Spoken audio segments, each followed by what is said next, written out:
Charles വ്ലോഗിൻ്റെ പുതിയൊരു എപ്പിസോഡിലേക്ക് എല്ലാവർക്കും സ്വാഗതം. കഴിഞ്ഞ ഏതാനും ദിവസമായി ഹൈവേകളോ ഫോർട്രാക്സിനെ കുറിച്ചൊന്നും വീഡിയോ ചെയ്യാൻ പറ്റിയില്ല. യാത്രകൾ അധികമായിരുന്നതിനാൽ ഇരുന്ന് റെക്കോർഡ് ചെയ്യാൻ പറ്റിയൊരു സ്ഥലമില്ല എന്നുള്ളതാണ് പ്രധാന കാരണം. അല്ലെങ്കിൽ കഴിഞ്ഞ ദിവസം ഈ സൗദി യാത്രകൾ തുടങ്ങി സൗദിയിലെത്തിയതിനെക്കുറിച്ചും 10 വർഷം സൗദി അറേബ്യയ്ക്കുള്ളിൽ ഒറ്റയ്ക്ക് വാഹനം ഓടിച്ചും മരുഭൂമിയിലൂടെ നടന്നതിനെക്കുറിച്ചും തുടർച്ചയായി ഒരു കഥ പറച്ചിൽ പോലെ തന്നെ പറയണമെന്ന് ആഗ്രഹമുണ്ടായിരുന്നു. തുടങ്ങുന്നുണ്ട്. അതുകൊണ്ട് തന്നെ വളരെ ആകാംക്ഷയോടെ ഞാൻ പോയി ആടുജീവിതം ഒന്ന് കണ്ടു നോക്കി. ആടുജീവിതത്തിന് പകരം വാഹന ജീവിതം എന്നുള്ള പേരിൽ ഞാൻ എൻ്റെ കഥയൊന്ന് ഇറക്കുന്നുണ്ട്.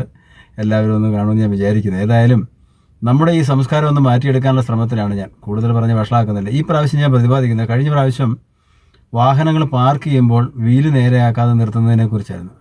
നമ്മൾ എത്ര വരച്ചാലും വരയ്ക്ക് കറക്റ്റായിട്ട് വണ്ടി നിർത്തില്ല എന്നുള്ളതിനൊരു തെളിവായിട്ട് ഏതാനും സ്ഥലങ്ങളിൽ കേരളത്തിന് പുറത്തുമൊക്കെയായി നമ്മുടെ ആൾക്കാർ വാഹനം പാർക്ക് ചെയ്യുന്നത് എങ്ങനെയാണ് എന്നുള്ളൊരു ചില ദൃശ്യങ്ങൾ ഈ വീഡിയോയിൽ ഉൾപ്പെടുത്തുന്നു. ഈ വാഹനം ഒരു ഹൈവേ റോഡിൻ്റെ സൈഡിൽ നിർത്തിയിരിക്കുകയാണ്. മറ്റുള്ളതെല്ലാം കേരളത്തിലൊരു പ്രസിദ്ധമായ പള്ളിയുടെ മുറ്റത്ത് ഭക്തിപരമായി കുർബാനയിൽ പങ്കെടുക്കാൻ വന്നിരിക്കുന്ന ആൾക്കാർ. മറ്റ് സ്ഥലങ്ങളിൽ കിട്ടാത്തതുകൊണ്ടല്ല, കിട്ടിയ ഏതാനും ദൃശ്യങ്ങൾ ഞാൻ ചേർക്കുകയാണ്. എങ്ങനെയാണ് നമ്മൾ വാഹനം പാർക്ക് ചെയ്യുന്നത്, ആ വരച്ചിരിക്കുന്ന വരയുടെ വില എന്തെങ്കിലും അറിയാമോ എന്നൊന്ന് പ്രേക്ഷകരെ, അല്ലെങ്കിൽ ഈ പാർക്ക് ചെയ്ത ആൾക്കാർ ആരെങ്കിലും കാണുന്നുണ്ടല്ലോ അവരെ ഒന്ന് കാണിക്കുന്നതിന് വേണ്ടിയിട്ടാണ് ഇത് ദൃശ്യങ്ങളിൽ ചേർക്കുന്നത്. വലിയ വാഹനങ്ങളിൽ എൽ ബോർഡ് ഒട്ടിച്ചിരിക്കുന്നത് നമുക്ക് കാണാൻ കഴിയും.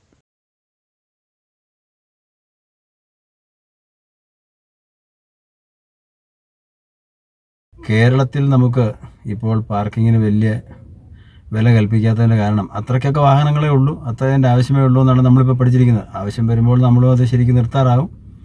ഇപ്പോൾ പറഞ്ഞു കൊടുക്കാനോ കാര്യങ്ങൾ മനസ്സിലാക്കിക്കാനോ ആളില്ല. പിന്നെ നമ്മുടെ സ്വയമേ ഉള്ള ഒരു ചെറിയ ധാർഷ്ട്യം, ഞാൻ എങ്ങനെ നിർത്തിയാൽ നീ എന്ത് ചെയ്യും എന്നുള്ള രീതിയിലുള്ള ഒരു മനോഭാവം മലയാളിക്കുണ്ട്.